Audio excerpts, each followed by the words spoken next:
Well, ride-hailing services Uber and Lyft, they're pushing back against a California bill that could force them to classify their drivers as employees. The companies pledged $60 million to a ballot initiative in order to keep their drivers listed as independent contractors.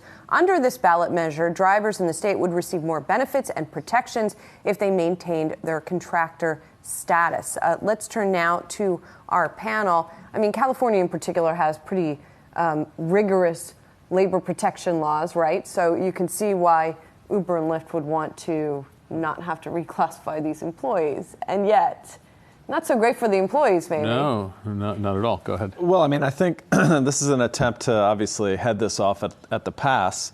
And the argument is that employees want certain things like benefits and to be taken care of, almost like employees. But when you talk to Uber and Lyft drivers, they also enjoy the benefits of some flexibility. Sure. Because employment contracts can be actually quite rigid. For instance, not working for a competing employer might be a clause in a contract like that. And a lot of these companies, or drivers, I should say, are working all of these companies at the same time. In fact, they're switching in between them, one ride to the next.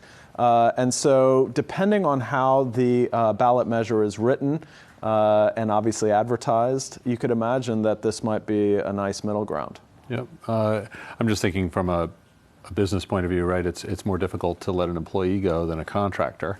So it's Sure. If demand were to slow, you can let a contractor go in 2 seconds, just flip of a switch.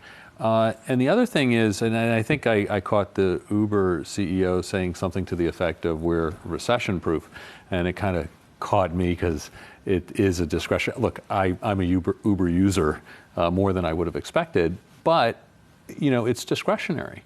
Anything that is discretionary is at risk during a downturn.